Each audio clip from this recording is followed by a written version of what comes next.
Geliefdes, daar waar ook al julle julleself mag vind, en of dit oggend, middag of aand is, wil ons hier van ons kant af net vir almal van julle sê, baie welkom by ons erediens hier by die gemeente NG Kempton Park Oos. Wat 'n voorreg, en hoe besonders is dit nie, dat ons steeds so deur middel van die internet saam kan inskakel.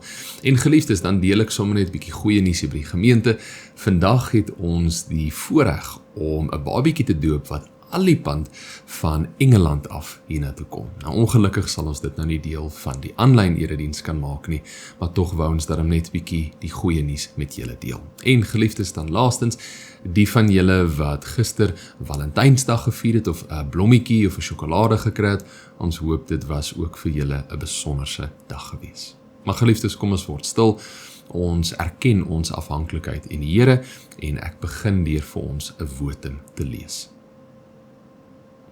Maar nou sê die Here, kom met julle hele hart terug na my toe. Vas, huil en treur. Skeur julle harte, nie julle klere nie. Kom terug na die Here julle God toe. Hy is genadig en barmhartig. Hy is lankmoedig en vol liefde. Amen. Geliefdes, genade en vrede in oorvloed aan elkeen van julle. Dit kom van God die Vader en van die Here Jesus Christus en deur die wonderlike werking van God die Heilige Gees. Kom ons gebruik hierdie geleentheid om saam te bid. Here, dankie vir die besonderse middel wat gebed is. Dat waar ook al ons is, ons met oop oë of toe oë tot U toe kan uitreik, met U kan kommunikeer. Dat ons weet, my Here, deur dit wat Jesus vir ons aan die kruis kom doen het ons direkte toegang tot U. Luister U, Here, maar baie belangrik, reageer U ook op dit wat ons met U deel. En daarvoor sê ons vir U dankie. Dankie dat ons weet, Here, U stap 'n pad saam met ons. Maar baie belangrik dat U ook ons pyn, ons hartseer en ons swaar kry ken. Here, U het dit vir ons ook aan die kruis kom dra. Daar is net iets besonders om te weet, maar Here, U is nie afgesonder van dit wat in ons wêreld en in ons lewens aangaan nie. U ken dit. U het soveel van dit self beleef toe U hier op aarde was. En U het baie van dit namens ons kom dra. En daarvoor sê ons werklik dankie. Dankie dat U nie ver weg is nie, maar Here, dat U diep binne ons harte is, binne ons wese, en dat ons weet, maar gee nie om waarheen ons gaan, wat ons doen of wat gebeur nie. U is hier reg langs ons. U lei ons, U versterk ons en U vertroos ons. Here, ons verdien dit nie, maar ons weet dit alles kom uit genade, en daarvoor dank ons U. Ons dankie, Here, dat U Uself aan ons openbaar, deur soveel dinge daar buite. Baie kere is ons beskouing, maar U openbaar Uself net deur wondertekens, Here, deur dit wat nie verklaar kan word, deur die natuurswette van hierdie lewe nie. Maar ons weet, U openbaar Uself aan ons deur alles rondom ons. U is alom teenwoordig. Deur die skepping, deur die lewe daar buite, deur ons medegelowiges wie in liefde na ons toe uitreik. Niks van dit is moontlik sonder U nie. Ek vra asseblief, Here, dat U ons sensitief sal maak, dat ons teenwoordig kan raak by U wat die teenwoordige is, dat ons altyd op die uitkyk sal wees vir dit wat U in ons lewens doen. My Here, dan dra ek ook so elke liewe een van U kinders, wie inskakel, wie reg oor die wêreld is, dra ek op aan U. Here, hou hulle vas. Die jaar, alhoewel dit nog nie vir baie lank aan die gang is nie, is swaar en dis moeilik. Soveel van ons sukkel om aan die gang te kom. En baie van ons is klaar so uitgeput. En daar's nie 'n teken van rus enigsins naby nie. Help asseblief dat ons aan U sal vashou. Dat ons vernuwing en ons krag by U sal kry, ons batterye by U sal kom herlaai. En dat ons ook altyd sal weet, maar Here, U is bereidwillig om ons te help. U staan arms uitgestrek, gereed om U kinders te vertroos en styf vas te druk. Ons dankie, Here, en ons vra ook so wees met ons vandag, waar ons na U woord gaan kyk, waar ons na 'n besonderse tema gaan kyk, dat U ook dit sal lewend maak en waarheid maak binne ons harte, en dat ons dit kan benut, die pad vorentoe. Ons dankie, Here, en ons prys U heilige naam. Amen. Geliefdes, ons skriflesing vir vandag, let wel, daar gaan 'n hele paar gedeeltes wees waarna ons saam gaan kyk, maar die hoofgedeelte waarmee ons die erediens gaan afsluit, kom uit Efesiërs 2, vers 8 tot 10, maar al die tekste waarna ons saam gaan kyk, sal wel op die skerm verskyn. Binne die NG Kerk word 'n Sondag, maar nie net as nog 'n dag gesien nie. 'n Sondag dra eintlik 'n baie diep teologiese waarde oor, al word dit nie elke keer aan ons bekend gemaak nie. Met elke Sondag vier ons Jesus Christus se opwekking. Daarom is Sondag maar nie net 'n rusdag soos wat baie van ons dit beskou nie, en regtelik so, maar dit is ook 'n feesdag, want ons fokus op die Here wat die dood kom oorwin het. 2 Timoteus 1 vers 10 sê dit vir my baie mooi. Hierdie genade is nou aan ons geopenbaar deur die koms van ons verlosser Christus Jesus. Hy het die mag van die dood gebreek en deur die evangelie die onverganklike lewe aan die lig gebring. Maar saam met dit, hierdie oorkoepelende oorwinningstema, kry ons ook Sondag wat oor ander spesifieke teologiese onderwerpe handel. As voorbeeld, ons kry die albekende Palmsondag, waar Jesus Jerusalem ingevaar het en die mense palms voor hom neergegooi het. Ons kry Hemelvaartsondag, Jesus wat opgevaar het hemel toe, kort nadat hy die groot sendingsopdrag aan sy disippels oorgedra het. Pinkstersondag, die uitstorting van die Heilige Gees en nog 'n hele klompie ander. Vandag het ons met so 'n Sondag te doen. En alhoewel dit nie 'n baie bekende Sondag binne die kerklike tradisie is nie, wil ek graag vinnig lig daarop skyn, want dit dien eintlik as 'n kragtige oorgangsfase van die liturgiese seisoen waarin ons onsself vind en waarna ons binnekort gaan oorbeweeg, en dit is die lydenstyd. Vandag se Sondag staan bekend as Transfiguration Sunday, 'n groot Engelse woord, of Verheerlikingssondag. Van die begin van die jaar, of om presies te wees, die 6de Januarie, het ons die Epifanie seisoen inbeweeg. En Epifanie handel oor God Drie-enig wat homself doelbewus aan ons as mens kom openbaar het. En Verheerlikingssondag word gesien as die hoogtepunt en die heel laaste Sondag van Epifanie. En dit word uitgebeeld deur 'n besonderse teks. Ek moedig julle aan om die gedeelte self te gaan lees. Dit kom uit Matteus 17 vers 1 tot 8. Ek gaan vir vandag dit net kortliks opsom.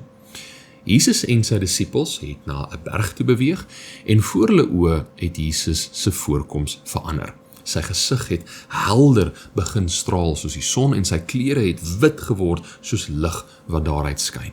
En ewe skielik het daar twee mense langs hom gestaan, Elia en Moses. Mense wie blankal oorlede is en uit die Ou Testament uitkom. En saam met dit het God toe uit 'n wolk hardop geroep: "Dit is my geliefde seun oor wie ek my verheug. Luister na hom." 'n opdrag aan die disippels.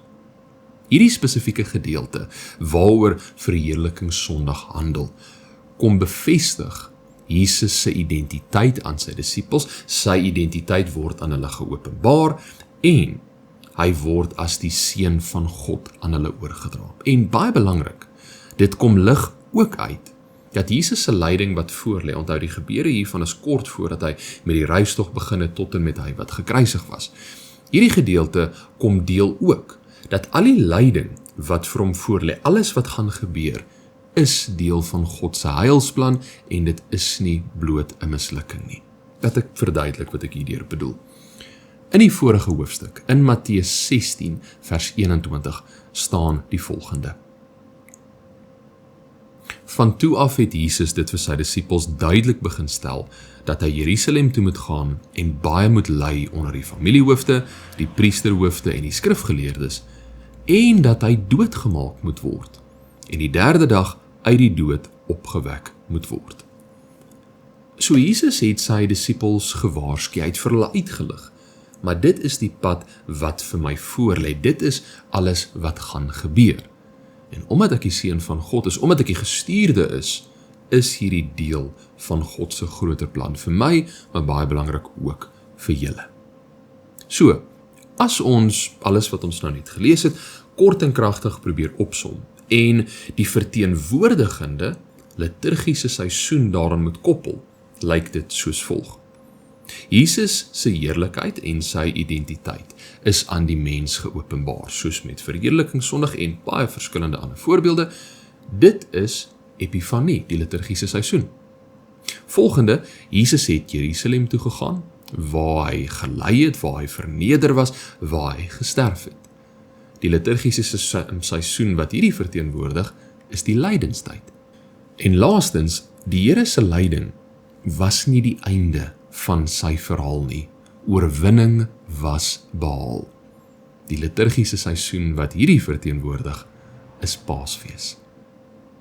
En dit is oor hierdie uitkyk, oor hierdie vloei van gebeure, dat vandag as die verheerlikingssondag die perfekte geleentheid is om Epifanie af te sluit en so die lydenstyd in te beweeg. Want met hierdie komende Woensdag tree ons amptelik die lydenstyd in met As Woensdag.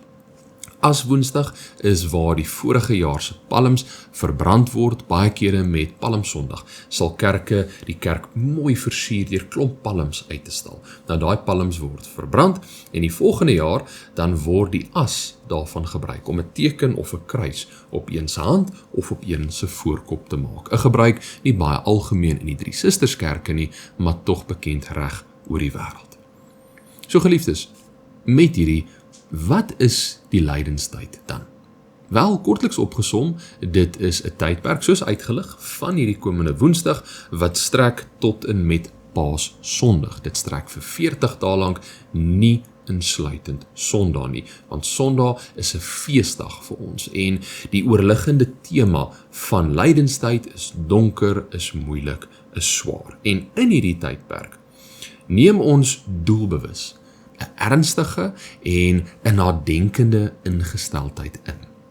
Ons fokus doelbewus op die lyding van Jesus, sy swaar kruis, sy verwerping en terselfdertyd fokus ons ook op ons eie sonde.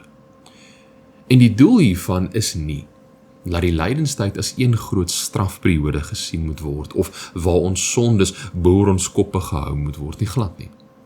Maar eerder dat dit vir ons 'n tydperk sal wees waar ons kan besin oor hoe groot prys het Jesus werklik vir ons betaal. Want wanneer ons geopenbaar of blootgestel word aan die lyding van Jesus en ons fokus op ons sondes, ons erken dit en ons buig voor God neer, kom skyn die lig van wat die kruis werklik beteken ons lewens in en kom gee dit vir ons 'n geleentheid om in absolute nederigheid voor hom te keer. Ek het dit laasweek oorgedra deur 'n hofsaak as 'n metafoor te gebruik, waar ons aangekla word deur God, want ons het nie ons verantwoordelikhede binne ons verbond met hom nagekom nie, en God is 'n regverdige God, daar is 'n prys te betaal. En toe ons skuldig bevind was en die vonnis opgelê moes word, het God ingetree en gesê, maar nee, ek gaan nie my kinders oorlaat aan hulle oortredinge nie, ek sal iemand in hulle plek stuur, iemand wie geboei sal word, en hy sal hulle vonnis aan die kruis betaal. Jesus Christus. 'n Laaste belangrike punt, rakende die lydenstyd. Dit staan nie op sy eie nie. Dit dien as 'n voorbereidingsperiode vir die vreugde wat daarna kom, Paasfees. Jesus wat uit die dood opgewek is. Ja, tydens die lydenstyd verduur ons bietjie swaar kry. Ons fokus doelbewus op dit wat hartseer is. Ons doen bietjie introspeksie. Wat het ons al verkeerd gedoen? Maar terselfdertyd kyk ons ook na die horison en die oorwinning wat klaar behaal is. 1 Korintiërs 15 vers 54c tot 57 sê die volgende: Die dood is vernietig, die oorwinning is behaal. Dood, waar is jou oorwinning? Dood, waar is jou angel? Die angel van die dood is sonde, en die sonde kry sy krag uit die wet van God. Maar ons dank God, dat hy aan ons die oorwinning gee deur ons Here Jesus Christus. So geliefdes, die vraag: hoe benut ons dan die lydenstyd? Watter nuwe gewoontes of nuwe gebruike kan ons in ons lewe inkorporeer om so nader aan die Here te beweeg? Wel, die tradisionele beskouing of die 3 pilare van die lydenstyd is om te bid, om te vas en om te gee of om te dien. En ek wil elkeen van hierdie vandag kortliks bespreek en 'n aanbeveling of 2 maak. So die eerste pilaar, om te bid. 'n Alledaagse gebruik wat elke Christen moet benut tot hulle verhouding met die Here. Dit is ons direkte toegang tot hom. Maar tydens die lydenstyd verander ons doelbewus aan die struktuur, die formaat van ons gebede. Ons bid dat die Here ons harte sal ondersoek en vir ons uitwys watter sonde ons al gedoen het. Psalm 139 vers 23 tot 24 dit sê: Deurgrond my, o God, deurgrond my hart, ondersoek my, sien tog my onrus raak. Kyk of ek nie op die verkeerde pad is nie, en lei my op die beproefde pad. En wanneer dit dan aan ons bekend gemaak is, ons sonde, dan bid ons 'n gebed van belydenis en van berou. In ander woorde, ons keer voor God broos sonder enige voorgee of maskers en ons sê: Here, ek was verkeerd. Ek het gesondig en ek vra om verskoning. Psalm 51 vers 3 tot 6. Wees my genadig, o God, in u troue liefde, wis my oortredings uit in u groot barmhartigheid. Was my skoon van my skuld, reinig my van my sonde, ja, my oortredings ken ek, en van my sonde bly ek altyd bewus. Teen u alleen het ek gesondig.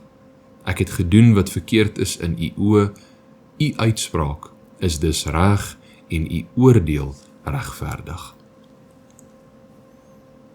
En wanneer ons dan ons sondes aan die Here bekend gemaak het en om verskoning gevra het, dan sê ons 'n gebed van dankbaarheid op tot die kruis.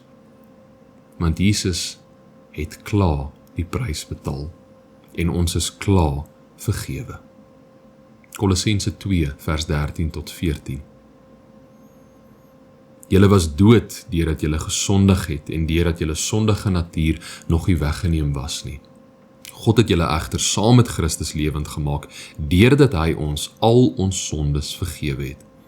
Hy het die skuldbewys met sy eise teen ons tot niet gemaak. Deur dit aan die kruis te spyker, het hy dit vir goed weggeneem. Die volgende pilaar, om te vas of om iets prys te gee. En geliefdes, die beginsel hier agter is, dat ons iets in ons lewens sal identifiseer wat waardig is, en vir die duur van die lydenstyd, dat ons dit prys gee om ruimte te skep vir God. Die basis is nie dat dit 'n gesondheidsbesluit is nie. As voorbeeld, ons het met ons nuwejaarsvoornemens besluit, maar ons gaan minder hiervan eet of meer dit begin doen, en ongelukkig kon ons nou net hier daarby uitkom nie, maar wonderlike nuus. Met die lydenstyd is daar nog 'n geleentheid. Nee. Die vas wat ons inneem indien ons so sal, tydens die lydenstyd is nie 'n selfverbeteringsprojek nie, want dan val die fokus en die klem op ons. En daarmee saam moet ons ook nie vas met die gedagte, maar God sal vir my in die toekoms hiervoor beloon. En hoe beter ek in hierdie vasperiode doen, hoe meer sal hy vir my gee nie. Nee. Dit moet eerder gesien word as 'n manier om ons afhanklikheid in God te bevestig, dat as ons sukkel van dit wat ons nou van vas, wat ons uit ons lewe neem vir hierdie tydperk, hoeveel te meer sal ons nie sukkel as God nie deel van ons lewens is nie. En dat daar meer geleentheid vir ons geskep word om ons gedagtes op hom te rig. As voorbeeld, elke keer wat ons honger of ons verlang na dit waarvan ons vas, kan ons daardie oomblik benut tot God, na hom toe uitreik, bid tot hom of in stilte voor hom keer. Om te vas gaan nie oor my vermoë en die deurbraak wat ek daardeur maak nie. Dit is 'n middel om tot God te nader en te besef hoe nodig ons hom werklik het. Maar daarmee saam moet ek ook uitlig, om te vas is nie vir almal nie. En dit is nie in alle omstandighede altyd die beste besluit nie. As voorbeeld, as een se gesondheid daaronder ly, wil ek nou dood eerlik wees en sê, moet dit dan eerder nie doen nie. God verwag nie van ons om drastiese stappe te neem, waardeur ons onsself siek en swak maak en ons kan naderhand nie meer in liefde teenoor iemand anders uitleef, om erkenning aan hom te gee nie. Dit is vir my vreemd, die beginsel maak amper nie 'n sin nie. Nee, daar is ander maniere waardeur ons ook erkenning aan God kan gee en hom kan nader. Ons kan in stilte voor hom keer, 'n bekende en 'n besonderse gebruik tydens die lydenstyd. Ons kan fokus op spesifieke liedere wat ook handel oor die lydenstyd. Ons kan spesifieke gedeeltes in die Bybel lees, veral in die 4 evangelies wat handel oor die stryd wat Jesus hier beklei het op aarde en die finale prys wat hy vir ons betaal het en nog soveel meer. Om te vas, alhoewel dit een van die pilare is tydens die lydenstyd, moet dit nie as noodsaaklik beskou word nie. Moet ons nie die standpunt inneem, maar ek moet dit doen. En indien nie, dan gee ek nie genoeg tyd aan die Here nie, glad nie. Dit is bloot 'n enkele middel wat ons kan benut om ons verhouding met God te versterk. Die laaste pilaar, om te dien en om te gee uit dankbaarheid uit. Die konkrete, sigbare teken van liefde teenoor ander. Nie net sit ons passief tydens hierdie lydenstyd en van tyd tot tyd, dan dink ons nou maar bietjie aan die swaar kry van ons Here en ons probeer 'n sonde of 2 erken, ons vas darm van ietsie kleins en ons bid, nee. Ons reageer ook op dit wat hy vir ons gedoen het, deur in liefde uit te reik na ander in nood. Hoekom doen ons dit? Wel, geliefdes, met baie eenvoudig te stel, want dit is presies wat Jesus vir ons gedoen het. Die vonnis wat voor ons op die tafel was die dood. En ons was in nood. En Jesus Christus het ingetree en gesê, moenie bekommer nie. Ek sal dit vir julle dra. Ek kan sien, julle is nie in staat om die prys hiervoor te betaal nie. Daarom sal ek dit namens julle doen. En geliefdes, so reik ons uit na mense rondom ons met dieselfde mentaliteit, waar hulle dalk nie in staat is om deurbraak te maak nie, maar ons kan daarmee help. Dan reik ons uit met 'n helpende hand en ons gee erkenning aan dit wat die Here vir ons gedoen het en die liefde wat hy eerste vir ons kom wys het. Efesiërs 2, vers 8 tot 10. Julle is inderdaad uit genade gered, deur geloof. Hierdie redding kom nie uit julself nie, dit is 'n gawe van God. Dit kom nie deur julle eie verdienste nie, en daarom het niemand enige rede om op homself trots te wees nie. Nee, God het ons gemaak wat ons nou is. In Christus Jesus het hy ons geskep om ons lewe te wy aan die goeie dade waarvoor hy ons bestem het. Geliefdes, ek sluit af. Vandag het ons weer gesien hoe Christus se heerlikheid en sy identiteit aan ons as mens geopenbaar is, en hoe daardie heerlikheid nie los staan van die kruis nie. Die berg waar hy verheerlik was, lei tot sy lyding, en dit lei tot die leeggraf, die oorwinning van die dood. Ons betree die lydenstyd hierdie week in, nie as mense wat onsself gaan jammer kry of onnodig op onsself straf wil neerlê nie, glad nie. Maar as mense wat die diepte en gesag van God se genade beter wil verstaan. Daarom bid ons en ons ondersoek ons harte. Ons vra vir die Here vir hulp. Ons gee prys wat ons kan om aandag te vestig op hom. Ons dien ander deur hy wat ons eerste lief gehad het. En ons doen nie hierdie om ons eie redding te verower nie, maar omdat dit reeds aan ons geskenk is. En soos ons hierdie lydenstyd invaar, hou ons oë op die horison. Oorwinning is klaar behaal, en dit is vrylik aan die gegee wat in hom glo. Mag hierdie lydenstyd nie net nog 'n seisoen wees nie, maar 'n genade geleentheid wat ons aangryp om ons verhouding met hom te verdiep. Amen. Ek gee 'n oomblik van stilte.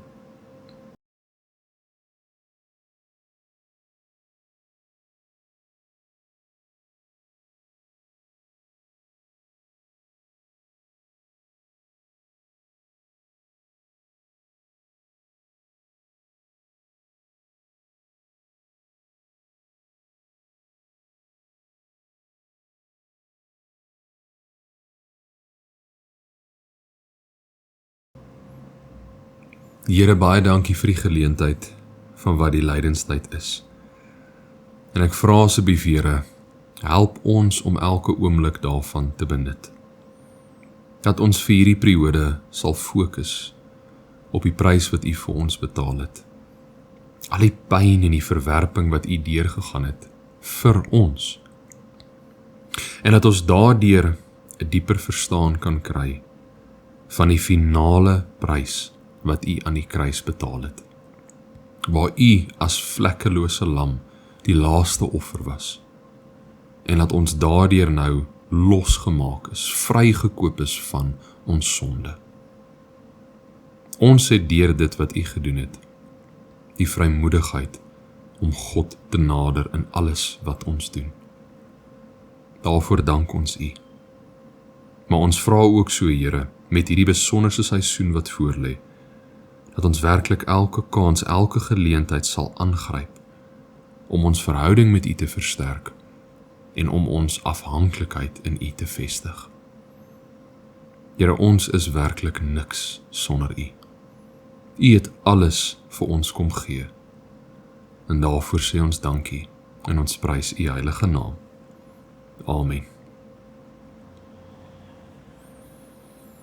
Geliefdes, ontvang die seën van die Here. Die genade van ons Here Jesus Christus en die liefde van God ons Vader en die teenwoordigheid van die Heilige Gees wat ons ook so die lydenstyd in sal versterk en lei, sal met elkeen van julle wees tot in lengte van dae. Amen.